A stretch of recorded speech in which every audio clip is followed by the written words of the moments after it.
Ini dikatakan seperti ini.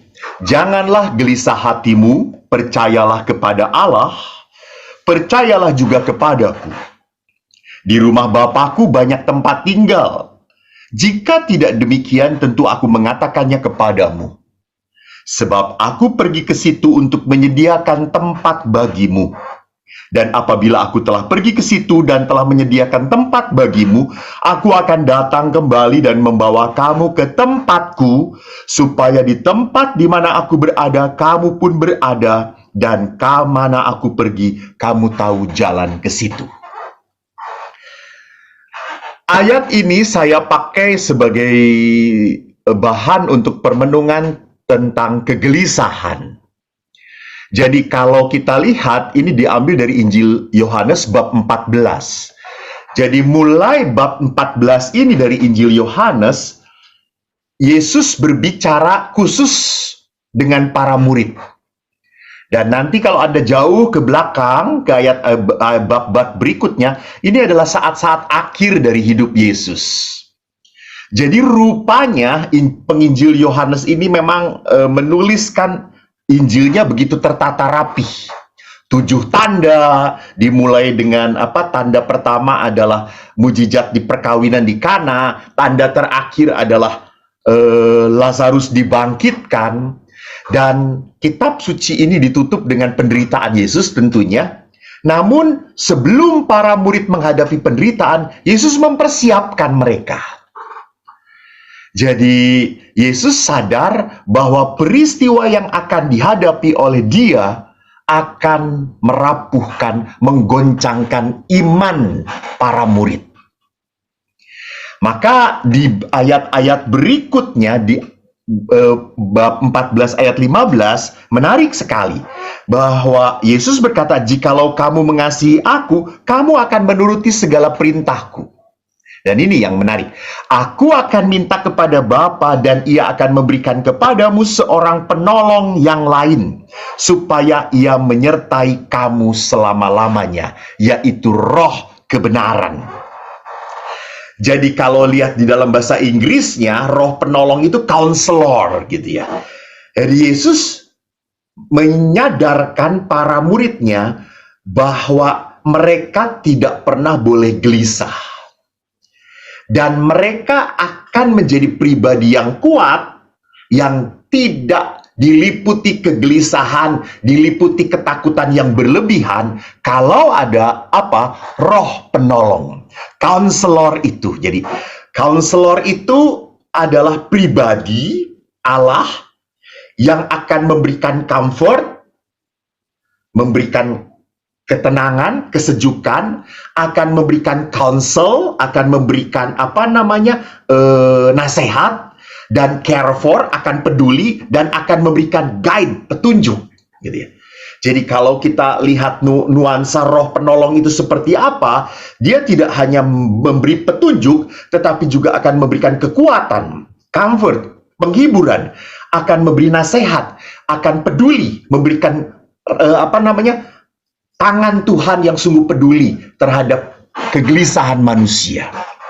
Nah, saya tertarik untuk membawakan permenungan tentang jangan gelisah, karena toh di dalam berpastoral saya seringkali bersedih menghadapi orang-orang muda yang sudah capek dengan hidupnya. Mereka tidak bisa menemukan apa sih arti hidup saya. Banyak sekali orang hidup bukan karena kesadaran, tetapi karena apa? Karena ya sudah, saya nggak bisa ada pilihan, saya harus di sini, ya sudah, gitu ya. Jadi seolah-olah hidup itu sebagai sebuah destiny gitu. Destiny itu kenyataan yang harus saya terima, tidak ada pilihan lain. Maka pada saat hidup perkawinan, di dalam hidup perkawinan pun seringkali terjadi seperti itu gitu ya. Waktu berpacaran begitu merasa nyaman, begitu merasa cocok, tetapi setelah 5 atau 10 tahun saja sudah merasakan rasanya kok saya salah pilih ya, itu lihat. Jadi yang disalahkan adalah saya salah pilih gitu. Padahal pada saat perjalanan pacaran, wih, keren banget, akrab banget, nyantol banget, klik banget gitu ya. Tetapi setelah 5-10 tahun mereka saling terbuka, lah kok kayak gini ya? Salah pilih. Oh, Tuhan salah menyatukan saya. Akhirnya yang disalahkan selalu Tuhan gitu ya. Jadi orang bisa sampai titik pada apa? Pada kepedihan. Orang bisa sampai pada titik kecapean, kebosanan dalam relasi, ketidaktahuan arti kehidupan. Maka seringkali banyak sekali manusia-manusia yang sekarang hidupnya seperti robot, jalan begitu saja. Pagi bangun harus kerja, oke, God thank you, I'm still alive. Tetapi perjalanan yang dia hadapi, tugas yang dia hadapi tanpa kasih, tanpa jiwa, bahkan tanpa roh gitu. Maka kalau boleh saya katakan, apa sih hal apa yang membuat manusia itu berbeban, cemas dalam kehidupan? Saya akan lihat 4 hal yang bisa membuat manusia berbeban. Pertama adalah kelekatan. Kelekatan pada dosa, kelekatan pada pada diri sendiri gitu, kelekatan pada kesenangan. Pokoknya kalau tidak ada ini saya tidak bisa bahagia gitu. Pokoknya kalau saya tidak bisa pergi ke sana, saya tidak akan bahagia. Kalau saya nggak nonton drama Korea episode berikutnya, pasti saya akan sedih deh, saya akan kecewa deh. Itu lihat gitu. Jadi kita itu melekat pada hal-hal di luar diri kita. Juga sama, kalau pimpinan tidak baik, tidak menyapa saya, tidak berbelas kasih, pasti saya tidak akan betah kerja di sini gitu. Jadi orang itu melekat pada apa? Pada sesuatu yang amat sangat membuat dia tidak bisa terlepas. Bisa juga kelekatan itu adalah kebiasaan-kebiasaan buruk gitu ya. Orang bisa terlekat pada minuman, judi, nonton film porno. Menyedihkan sekali ya, bahwa sekarang itu orang salah satu yang membuat saya sedih, prihatin. Kenapa kok dalam hubungan suami istri yang harusnya indah, seksualitas menjadi sebuah eksploitasi? Karena terlalu banyaknya, entah itu laki, entah itu perempuan, nonton video porno. Sehingga akhirnya mereka tidak sadar bahwa seksualitas di dalam sebuah perkawinan itu adalah sebuah ungkapan cinta. Ungkapan cinta yang nomor 1. Tetapi karena tontonan, karena sajian yang begitu mengedepankan kenikmatan, keasikan, keenakan, orang akhirnya mengedepankan kenikmatannya, bukan ungkapan kasihnya. Nah, ini kelekatan. Jadi kalau saya sudah tidak nikmat lagi, dengan pasangan sudah tidak enak lagi, ya sudah lepaskan. Ya sudah cari yang lain. Ini nih. Jadi ini akan membuat manusia akhirnya hidupnya kandas pada sebuah pencarian terus-menerus. Tidak pernah berhenti gitu. Pencarian maksud saya bukan pencarian makna kehidupan, bukan. Pencarian kenikmatan, pencarian pemuas dalam diri saya. Sama bisa terjadi juga bahwa kita pun punya mentalitas belanja berlebihan gitu. Itu juga kelekatan gitu. Pokoknya harus punya. Maka kita tidak sadar bahwa cukup banyak barang di kamar kita, di rumah kita yang tidak terpakai gitu. Dan kita amat sayang untuk memberikannya kepada orang lain. Karena ini sudah saya beli dengan uang saya gitu. Yang kedua, beban hidup kita adalah tuntutan, tanggung jawab. Tuntutan itu tekanan, bisa tekanan dari pasangan, bisa tekanan dari orang tua kita sendiri gitu ya. Atau juga tekanan dari hidup beragama gitu. Jadi tuntutan atau tekanan misalnya dari pasangan.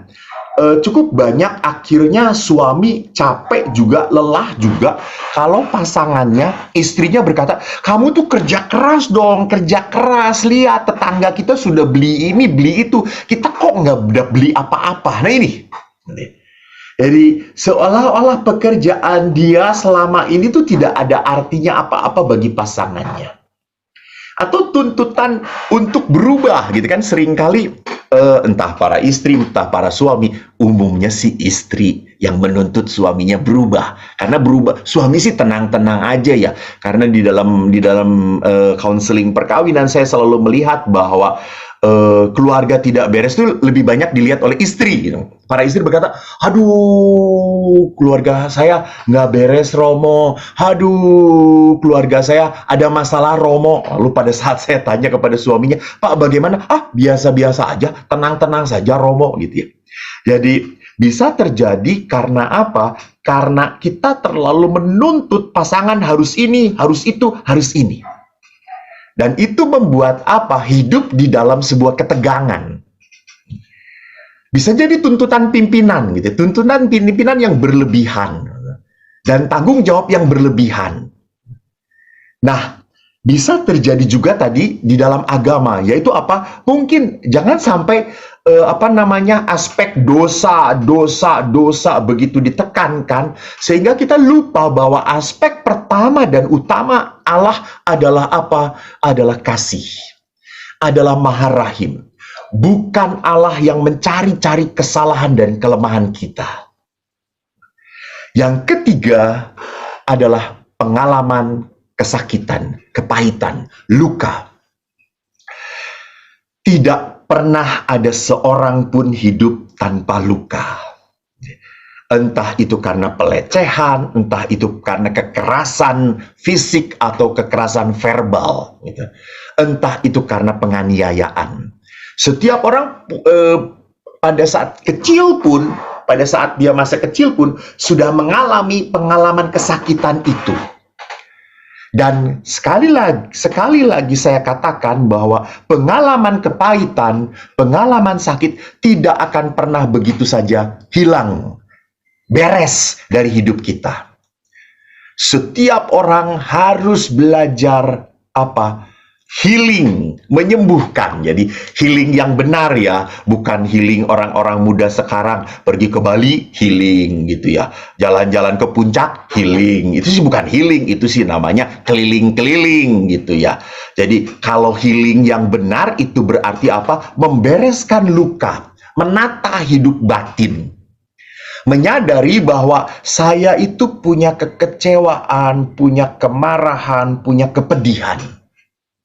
Karena orang seringkali pengalaman-pengalaman sakit itu ditekan di bawah sadar, tidak mau keluar ke permukaan. Karena kalau keluar ke permukaan sedih lagi, menangis lagi, kecewa lagi, marah lagi, dan tidak mau itu. Dan padahal itu adalah apa? Daya. Itu adalah emosi yang meletup-letup gitu. Dan kalau tidak dibereskan, suatu saat akan meledak.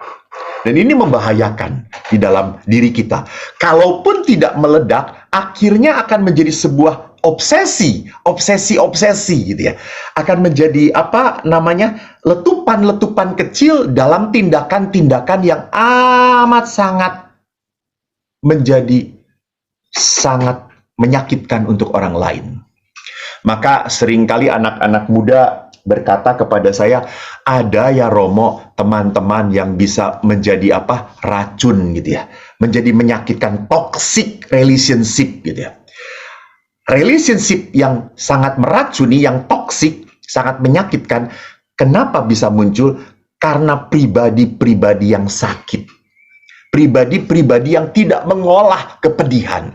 Sekali lagi, tidak ada seorang pun sedahsyat apapun, serohani apapun orang itu tanpa luka. Ada. Saya pun sama. Mengapa kok waktu saya awal-awal menjadi imam, saya keras kepada anak-anak SD. Waktu meretret di Pratista. Kenapa kok saya kasar ya? Sewaktu saya telusuri, saya ingat. Waktu saya kecil dididik oleh ayah, saya taat, no argue. Maka pada saat saya mendidik anak-anak sekolah yang retret di rumah retret kami, saya pun menjadi keras, no argue. Kamu harus taat, kamu harus dengar. Karena gua juga dulu kayak gitu. Nah itu. Jadi ingat bahwa pola saya dibesarkan, pola saya dididik, pola kehidupan saya, sadar atau tidak sadar, akan mempengaruhi pola relasi kita. Pola berdoa kita juga sama, pola hidup kita, gitu ya. Nah, di sini kenapa harus kita coba untuk bereskan pengalaman-pengalaman kesakitan itu. Dan yang keempat adalah apa? Adalah dimensi kemanusiaan yang katakanlah naluriah, yaitu punya ketakutan dan kecemasan. Jadi orang takut dan cemas itu naluriah, oke, nggak apa-apa, benar. Karena dengan ketakutan sebetulnya membuat manusia berantisipasi, gitu. Tetapi ketakutan, kecemasan akan menjadi salah pada saat berlebihan. Sama dengan kesedihan. Kesedihan pun adalah akibat terluka, itu adalah normal, baik. Berarti something wrong dengan diri saya. Tetapi pada saat kesedihan itu berkepanjangan, tidak tuntas, that is wrong. Itu nggak benar. Itu nggak beres. Gitu. Oleh karena itu, kalau kita kembalikan kepada apa kata-kata Yesus, jangan khawatir. Jadi kita harus sadari dulu bahwa apa sih yang membuat di dalam hidup kita cemas.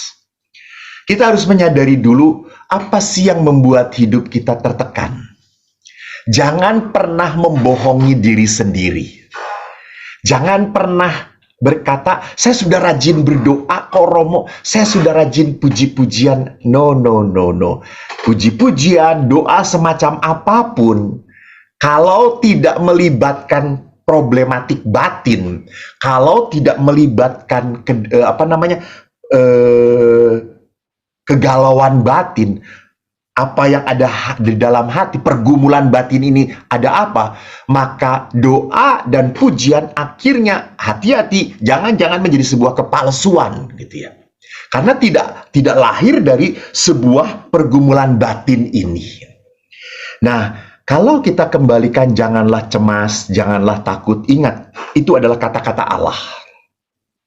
Itu suara dari atas.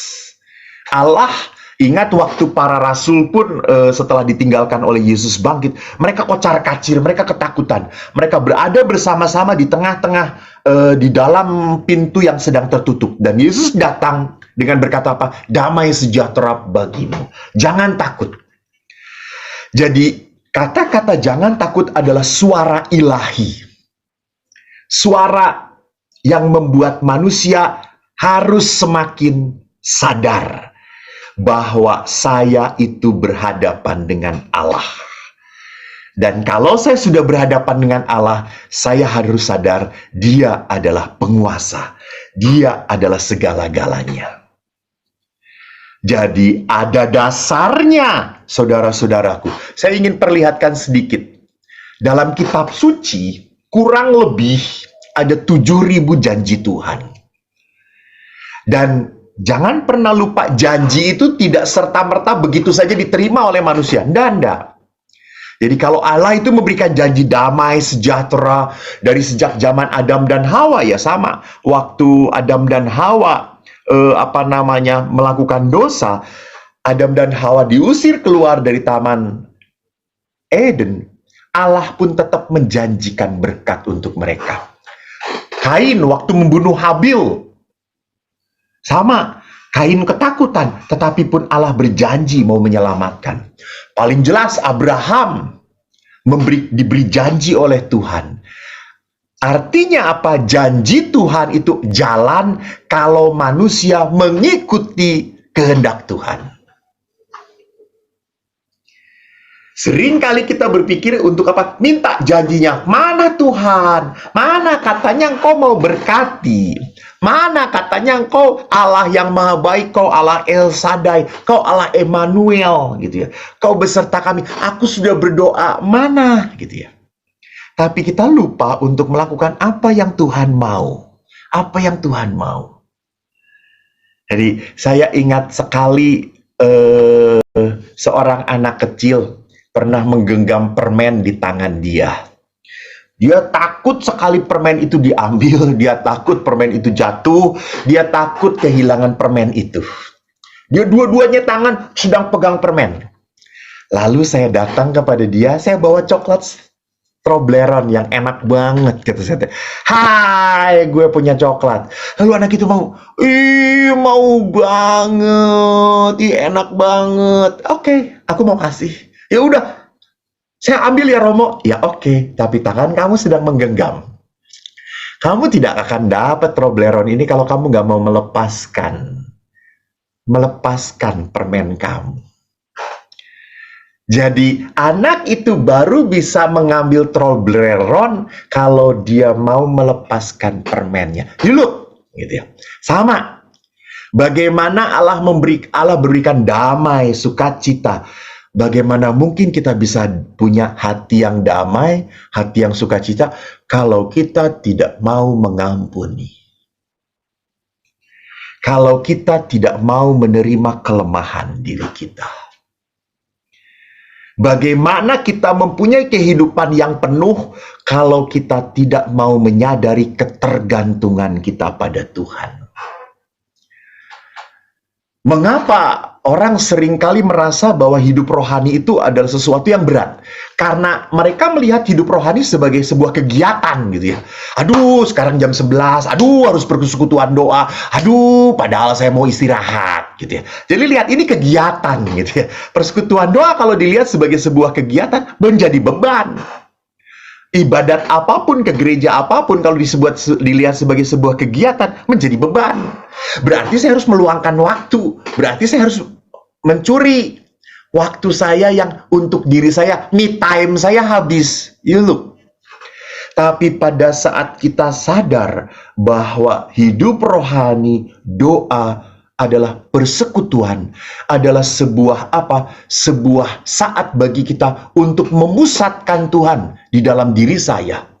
Allah itu pusat kehidupan. Maka Bapak Paus selalu mengatakan, jadilah pribadi yang kristosentris, gitu ya. Kristus segala-galanya.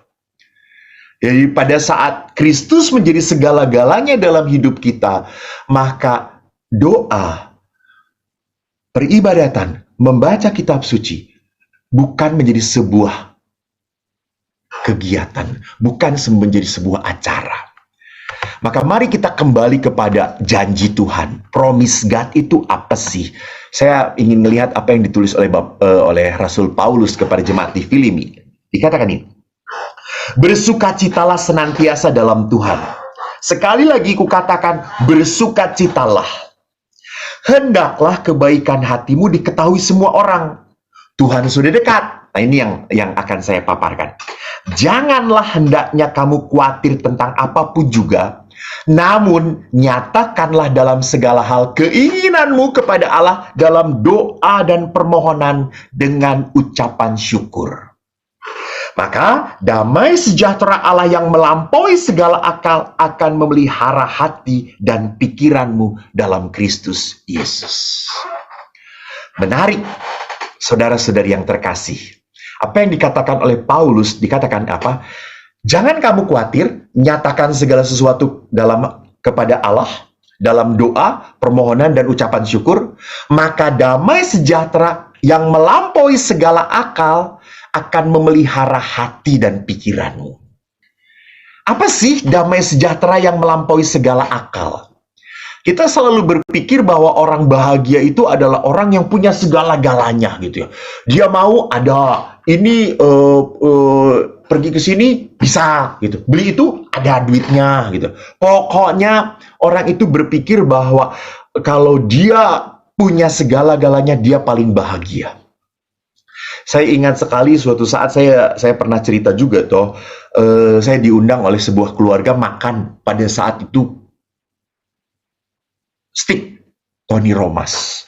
Saya lihat harganya, satu steaknya itu mahal sekali, Rp650.000. Waduh, saya uang saku saja sebulan cuma Rp300.000 dari biara saya gitu ya. Lalu saya senang sekali, steaknya enak. Waktu saya lihat cium baunya.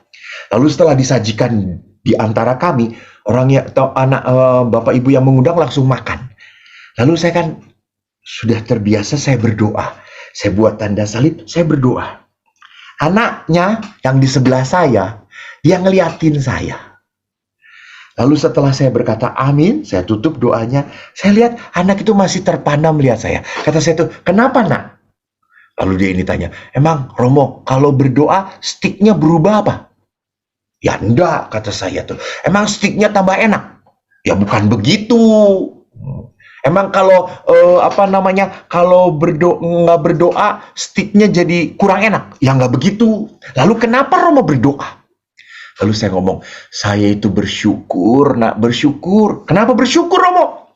Saya itu seumur hidup baru sekali ini makan steak yang enak dan mahal kayak gini. Oh, aku sih tiap minggu makan ini, Romo. Oh, asem tenan ini anak gitu. Kalau anak gue udah gue karungin, kata saya itu. Jadi lihat, hati-hati. Kalau orang terlalu banyak fasilitas, orang terlalu banyak kemudahan, akan lupa bersyukur. Lupa bersyukur. Everything is okay kok. Everything running well kok. Gitu ya. Jadi jangan pernah takut kalau kita diberi kesulitan. Jangan pernah takut kalau kita diberi penderitaan. Jangan pernah melarikan diri dari salib kehidupan. Maka damai yang melampaui segala akal itu apa? Kok aneh? Saya kebetulan di paroki ini mendampingi beberapa keluarga umat berkebutuhan khusus atau umat berkarunia khusus. Entah itu anak-anak yang punya sindrom mereka autis atau apapun. Ada seorang ibu yang sudah diproses ya, sudah punya proses yang cukup panjang untuk menerima anaknya yang berkebutuhan khusus. Dia mental retarded dan keterbelakangan mental. Dia berkata, Romo, saya bertahun-tahun akhirnya mencintai anak saya.